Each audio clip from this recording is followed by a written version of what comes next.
Okay friends, now we are going to discuss about bundle branch blocks, bundle branch blocks and premature beats. Premature beats. Bundle branch blocks అంటే నార్మల్గా మనకి bundle of His నుంచి right bundle branch వస్తుంది, left bundle branch వస్తుంది. Right bundle branch నుంచి direct పుర్కింజ fibres వస్తుంది. అదే left bundle branch నుంచి లెఫ్ట్ యాంటీరియర్ ఫాస్కిల్, లెఫ్ట్ పోస్టీరియర్ ఫాస్కిల్ వస్తుంది. అక్కడ నుంచి మనకి పుర్కింజ ఫైబర్స్ వస్తుంది. Purkinje fibers will give to the respective ventricles. Okay, ventricles లో each and every myocyte కి ఇస్తారు. Now coming to bundle branch block. Bundle branch block. Bundle branch block is mostly caused due to cardiomyopathy. Cardiomyopathy. అది కూడా most commonly infiltrative cardiomyopathy. Infiltrative cardiomyopathy వల్ల అవుతుంది. అయితే right bundle branch block and left bundle branch block leads to prolonged ventricular depolarization. Prolonged ventricular depolarization. This lead to wide QRS of more than 120 milliseconds. QRS complex అనేది wide ఉంటుంది and prolonged ventricular depolarisation అవ్వడం వల్ల ఏమవుతుందంటే, ఇప్పుడు example, ఇప్పుడు right bundle branch ఉంది, left bundle branch black ఉంది. ఇప్పుడు రైట్ బండిల్ బ్రాంచ్ బ్లాక్ అనేది ఖరాబ్ అయిపోయిందంటే మనకి రైట్ వెంట్రికల్కి డీపోలరైజ్ అయిపోయే ఉంటుంది. సో దీనికి ఎట్లా వస్తుంది, how impulse will be transferred to the right ventricle. Left bundle branch నుంచి through myocyte to myocyte transfusion, మయోసైట్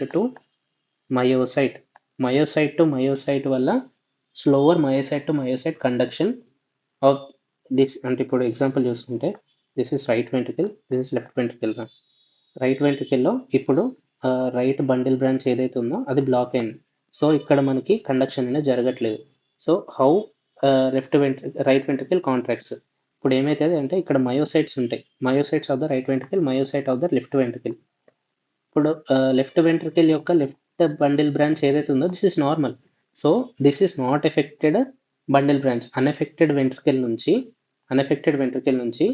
which is depolarizing from the normal pathway. అంటే SA node, atria, AV node, దాని తర్వాత bundle of His నుంచి left bundle branch నుంచి మనకి left ventricle అనేది normal పాత్వేలో contraction అనేది జరుగుతుంది.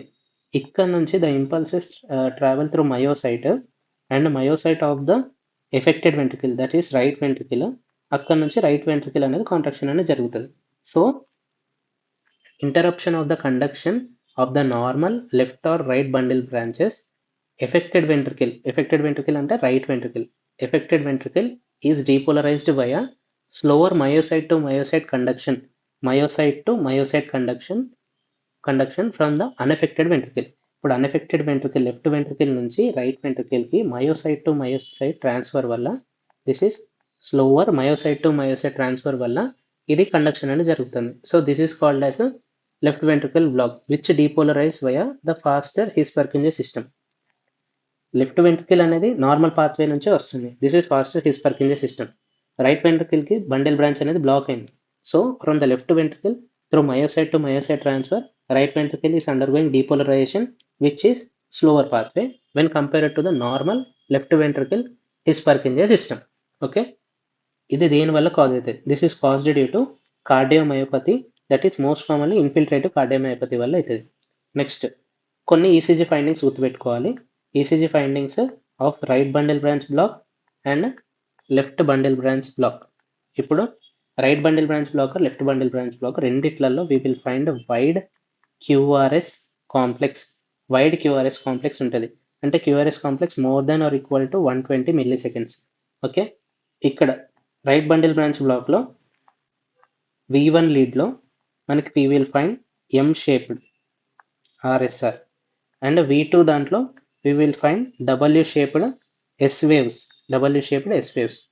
నెక్స్ట్ ఇక్కడ it is also associated with the wide split S2. ఇది గుర్తుపెట్టుకోవాలి. So right bundle branch block, it is having wide QRS complex. So QRS time duration ఎంత ఉంటుంది, QRS time duration is more than or equal to 120 milliseconds, and followed by V1 lead lo we will find M shape, and V2 lead lo we will find W shape. This is associated with wide split S2 on auscultation. Now coming to left bundle branch block. Left bundle branch block లో ఇది కూడా mostly due to cardiomyopathy and infiltrative disease. దీంట్లో కూడా QRS complex అనేది wide ఉంటుంది. But దీనికి opposite V1 and V2 leads. V1 లీడ్లో we will find W shape deep S waves, and V2 దాంట్లో we will find M shape, that is broad notched R wave. Broad notched R wave. So V1 దాంట్లో M, ఇక్కడ V1 దాంట్లో W, ఇక్కడ V2 దాంట్లో W, ఇక్కడ V2 దాంట్లో M. And next ఇక్కడ S2 what is the specificity? ఇక్కడ S2 దాంట్లో it is fixed split S2. ఇక్కడ వైడ్ స్ప్లిట్ S2, ఇక్కడ fixed split S2 on auscultation. Okay, now coming to left bundle branch బ్లాక్లో మనకి దీంట్లో లెఫ్ట్ యాంటీరియర్ ఫ్యాస్కిల్ ఉంటుంది, left posterior ఫ్యాస్కిల్ ఉంటుంది. లెఫ్ట్ పోస్టీరియర్ ఫ్యాస్కిల్ కనుక ఒకవేళ బ్లాక్ అయిందంటే block of left posterior fascicle, it leads to right axis deviation. ఒకవేళ లెఫ్ట్ యాంటీరియర్ ఫ్యాస్కిల్ కనుక బ్లాక్ అయిందంటే this lead to left axis deviation. Okay, so this is about bundle branch block. Now coming to premature beats. Premature beats అంటే normally instead of SA node extra early depolarization from atria కావచ్చు, or junctional origin కావచ్చు, or ventricular origin కావచ్చు, ventricular tissue. These are ectopic focus. అంటే premature beats normally through the conduction system ventricles అనేటిది after the atria contract అవ్వాలి. అది ఎట్లా కాకుండా ventricles ముందే కాంట్రాక్ట్ అవుతాయి before normal time of contraction. Example అంటే ఇప్పుడు ఏట్రియా ఒకవేళ ముందే కాంట్రాక్ట్ అయితే this called as premature atrial contraction. Junction అంటే ప్రీమెచ్యూర్ జంక్షనల్ కాంట్రాక్షన్. ఇది వెంట్రికల్స్ అంటే ప్రీమెచ్యూర్ వెంట్రికులర్ కాంట్రాక్షన్. ఓకే, మనకి నార్మల్ టైంలో అవ్వాల్సిన దానికంటే ముందే ఆ స్పెసిఫిక్ పార్ట్ అనేది కాంట్రాక్షన్ అనేది జరుగుతుంది. సో ఎగ్జాంపుల్స్ ఏంటి? Premature atrial contraction or beats, premature excitation of the atria. ఎట్లయితుందంటే examples caffeine is the most important example. Or coffee ఎప్పుడైనా తీసుకున్నప్పుడు, లేదంటే స్టిమ్యులెంట్స్ కానీ స్ట్రెస్ కానీ కాఫీ కానీ ఎలక్ట్రోలైట్ డిస్టర్బెన్సెస్ ఆర్ ఇస్కెమియా, ఇవన్నీ ఏం చేస్తాయంటే this is an ectopic atrial, it stimulates ectopic atrial focus instead of normal SA node. నార్మల్గా ఎస్ఏ నోడ్ ఏట్రియాని కాంటాక్ట్ చేసి నార్మల్గా ఎస్ఏ నోడ్. ఇవి తీసుకోవడం వల్ల ఏమవుతుందంటే this lead to ectopic atrial focus activation leading to early P wave. Okay, early P wave then normal. And నార్మల్గా SA node నుంచి వస్తేనే మనకి పీ వేవ్ మార్ఫాలజీ అనేది నార్మల్ ఉంటుంది. ఇక్కడ సమ్ ఎక్టోపిక్ ఫోకస్ కాబట్టి early P wave with different P wave morphology. Okay, ఇది first point.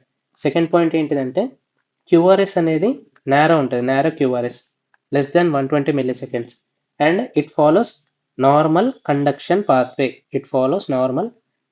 Pathway. ఇక్కడ ఏంటిదంటే సో ఎర్లీగా పీవే వస్తుంది అండ్ క్యూఆర్ఎస్ కాంప్లెక్స్ నేరో ఉంది. This lead to extra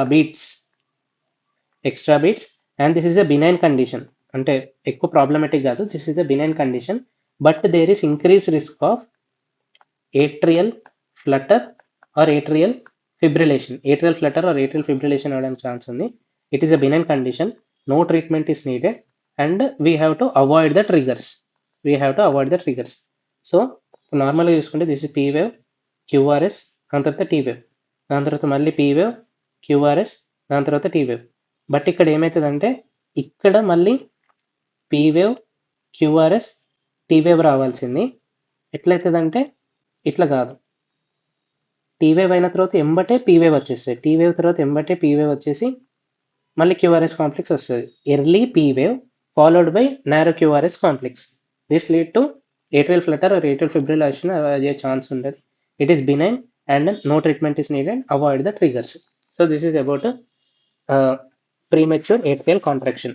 Extra beats arising from the ectopic foci in the atria instead of the SA node, often secondary to increase adrenergic drive, such as caffeine consumption, and it is a benign. But there is increased risk of atrial flutter and atrial fibrillation untadi. And it is narrow QRS complex preceding P wave on ECG.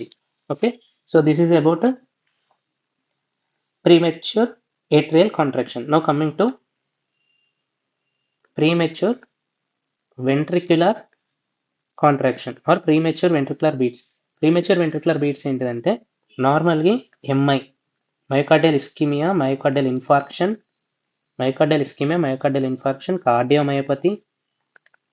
Cardiomyopathy or potassium levels కానీ, magnesium levels కానీ, calcium levels కానీ తక్కువ ఉన్నప్పుడు, లేదంటే hypoxic states are stimulants తీసుకున్నప్పుడు, ఇవన్నిటి వల్ల ఏమవుతుందంటే these lead to activation of ectopic ventricular foci. Ectopic ventricular foci అనేది యాక్టివేట్ అవ్వడం వల్ల మనకి నార్మల్గా ఎస్ఏ నోడ్ నుంచి, ఏవి నోడ్ నుంచి, బండిల్ ఆఫ్ హిస్ నుంచి, నెక్స్ట్ బండిల్ బ్రాంచెస్ నుంచి, పర్కింజే సిస్టమ్ నుంచి వెంట్రికల్స్ అనేది కాంట్రాక్ట్ అవుతాయి. ఎస్ఏ నోడ్ నుంచి వస్తేనే మనకి పీవేవ్ వస్తుంది. ఇక్కడ ventricles are activated prior than normal. అంటే ఇప్పుడు ఇక్కడ క్యూఆర్ఎస్ ముందట పీవేవ్ ఉండదు. There is no P wave preceding QRS. There is no P wave preceding the QRS. And ఇక్కడ క్యూఆర్ఎస్ ఏదైతే ఉంటుందో నార్మల్గా ఎస్ఏ నోట్ చేస్తేనే క్యూఆర్ఎస్ అనేది 120 to 200 మిల్లీ సెకండ్స్ మధ్య, అంటే 120 మిల్లీ సెకండ్స్ ఉంటుంది. ఒకవేళ if SA node is not stimulating the ventricles, SA node కంటే పేస్ మేకర్ పెద్దది ఏం లేదు. సో వేరేది ఏదైనా చేస్తే క్యూఆర్ఎస్ అనేది వైడ్ అవుతుంది. Okay, wide QRS and early QRS. ఎందుకంటే ventricles are stimulated early than normal. QRS is early, ventricular depolarize, early depolarization, and QRS is wider. There is no P wave preceding the QRS interval. And the T wave ఏదైతే ఉంటుందో T wave may be opposite or inverted. So ఎట్లా ఉంటుంది? If this is PQRS normal ఉంటే మనకి next P wave is not preceding, direct QRS complex వస్తుంది, followed by మళ్ళీ అంటే ఇప్పుడు టీ వేవ్ ఉండొచ్చు, ఉండకపోవచ్చు. తర్వాత నార్మల్ మళ్ళీ పీక్యూఆర్ఎస్ అవుతుంది ఇక్కడ. So this is there is no P wave, early QRS complex and inverted or absent T wave. So premature ventricular contraction, ectopic beats arising from the ventricle instead of SA node, ectopic beat arising from the ventricles, shortened diastolic filling time leading to decreased stroke volume compared to normal beat. Prognosis is very largely influenced by the underlying heart disease, wide QRS complex with no preceding P wave on the ECG. Now coming to what are the clinical features. ఏంటంటే in premature ventricular beats ఇదేంటిది PVC, fall on the previous T wave, RRT phenomenon అంటారు. ఇక్కడ ఏంటిదంటే progressive depression, prognosis depends on underlying heart condition. అంటే MI ఎట్లుంది, MI ఉందా లేదా, cardiomyopathy ఉందా లేదా, హైపాక్సియా, వీటి మీద డిపెండ్ అయి ఉంటుంది. అండ్ దీనివల్ల క్యూఆర్ఎస్ కాంప్లెక్స్ ఎర్లీగానే వస్తుంది. So there is decrease diastolic filling time. Okay, అంటే లెఫ్ట్ వెంట్రికల్లో అంత సరిపడా బ్లడ్ అనేది ఉండదు. So this lead to decrease cardiac output, decrease stroke volume అనేది తక్కువ ఉంటుంది, leading to decrease cardiac output and due to decreased diastolic filling time. ఇది చాలా ఇంపార్టెంట్. దీని మీద వాళ్ళు గ్రాఫ్లో క్వశ్చన్స్ అడుగుతారు. So if this is normal QRS complex, now there is no P wave and directly QRS complex అనేది వచ్చింది. దాని తర్వాత మళ్ళీ కొంచెంసేపు అయిన తర్వాత it is followed by normal thing. ఇప్పుడు ఎట్లుంటుంది? If this is X, this is Y and this is Z. During ఎక్స్లో మనకి స్ట్రోక్ వాల్యూమ్ అనేది నార్మల్ ఉంటుంది, వైలో స్ట్రోక్ వాల్యూమ్ అనేది డిక్రీజ్ ఉంటుంది. సో దీని తర్వాత ఏమవుతుంది? ఆ స్ట్రోక్ వాల్యూమ్ అనేది తక్కువ ఉంటుంది, డయాస్టోలిక్ ఫిల్లింగ్ అనేది ఎక్కువ జరుగుతుంది. దీస్ లీడ్ టు జెడ్లో we will have increase in diastolic volume than X or Y, because ఇక్కడ ఫిల్లింగ్ అయితేనే ఉంటుంది. This lead to increase in diastolic volume. So what are the clinical features of premature ventricular contraction? ఇక్కడ ఏంటంటే this is benign in healthy people. It is benign in healthy people, and if frequent premature ventricular contraction in post-MI patients or based on the underlying disease, this lead to increased risk of ventricular fibrillation. Okay, based on the underline cause బట్టి మనం prognosis చెప్పడానికి ఉంటుంది. Healthy పీపుల్లో it is benign. ఒకవేళ underline డిసీజ్లో premature ventricular beats అనేటిది if frequency అనేది పెరిగితే this lead to increase risk of ventricular fibrillation. So this is about premature ventricular contraction and premature atrial contraction. Okay, thank you for your patience listening.